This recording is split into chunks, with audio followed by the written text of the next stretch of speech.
हरेंद्र भैया दिलथुन तीना सूत्र के या नवा पलनवा करिहेगे बहिन आगे घरवा में रही है बाहर में रही है शिव चारा चा करिहेगे बहिन। क्या बात है। हरेंद्र भैया दिहलन तीना सुत गया नाम आला नामा करिहेगे बाहिने।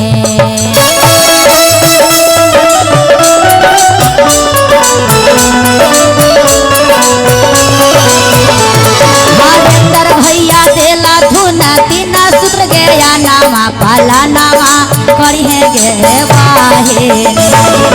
हरावा में रही है बहारावा में रही है शिव चारा चा करिहेगे बाहिने। हरावा में रही है बहारावा में रही है शिव चारा चा करिहेगे बाहिने।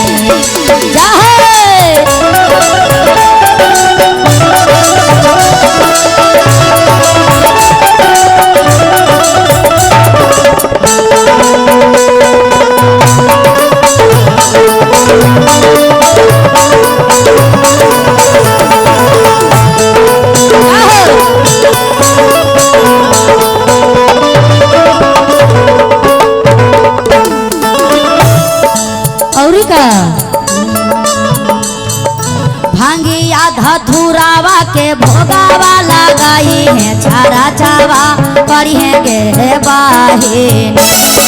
भांगिया धतुरावा के भोगावा लगाई चारा चावा करिहेगे बाहिन।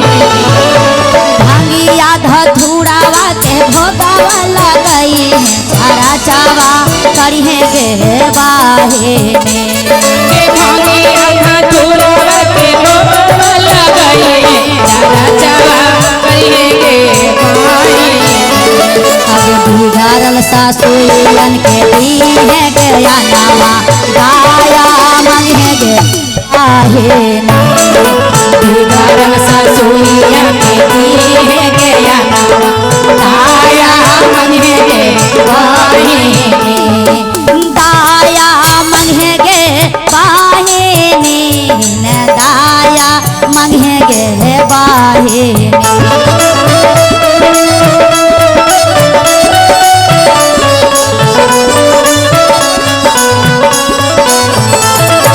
बिगाड़ल गोतिनियन के दी है तिरसुके माया मंगेगे बाहिन। बिगाड़ल गोतिनियन के दी है माया मंगेगे बाहिन।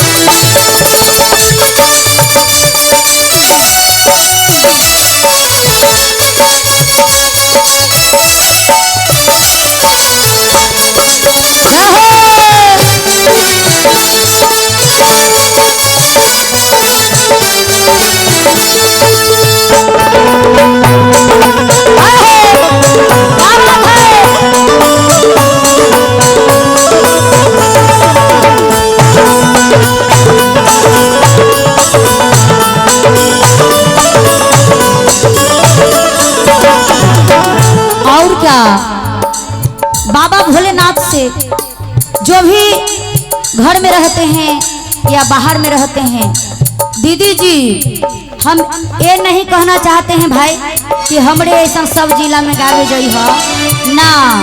बाबा से खाली बस 3 सूत्र ले ले हो और घरे में का करी हो।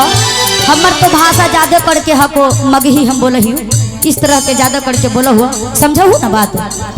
बस 3 सूत्र अपनाना है और 3 सूत्र से दया मांगना है और कुछ नहीं करना है।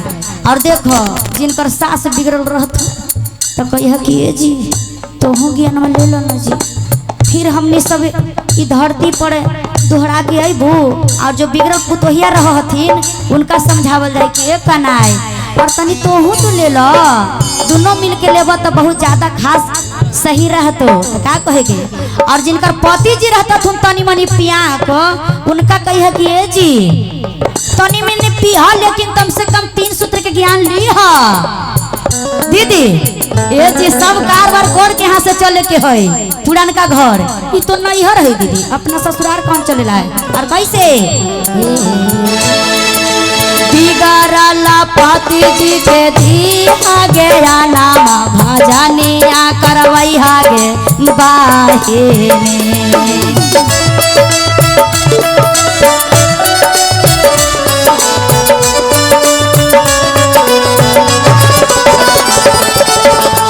भैया हो पहला के राजा जी बोला तनी जब 3 सूत्र हवा तनी दिल में अपना के देखा ना तो इतना पिए ना तो इतना पिए लगवा। सही में कम करिहन बाबा भोलेनाथ बाबा विश्वकर्मा जी।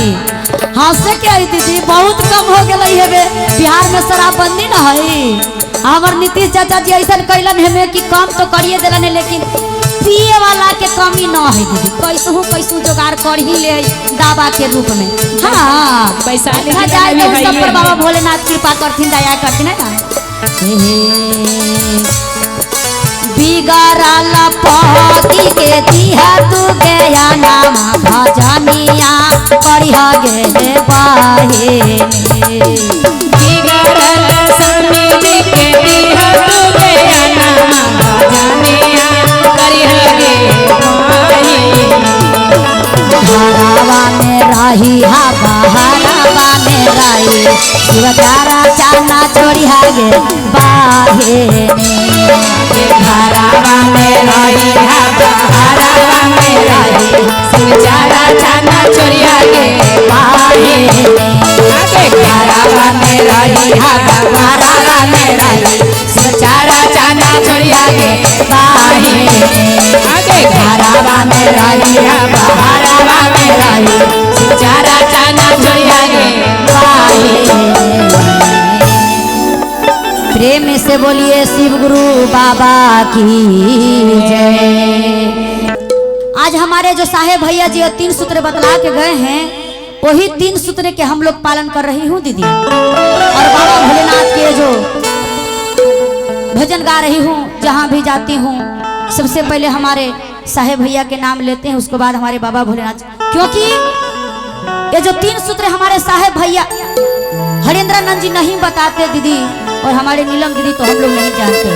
आज एक दूसरे से कोई मिलते दीदी, उन्हीं का कृपा है, बाबा का दया है, आप लोग के प्यार आशीर्वाद दुलार है कि आज हम वैशाली जिला में एक बार ना 10-10 बार 15-15 बार हम आए हैं वैशाली जिला में, समस्तीपुर जिला में, सिवान जिला में, बक्सर जिला में, सब इन्हीं का कृपा है और माई के आशीर्वाद है, आप लोग का दुलार प्यार है।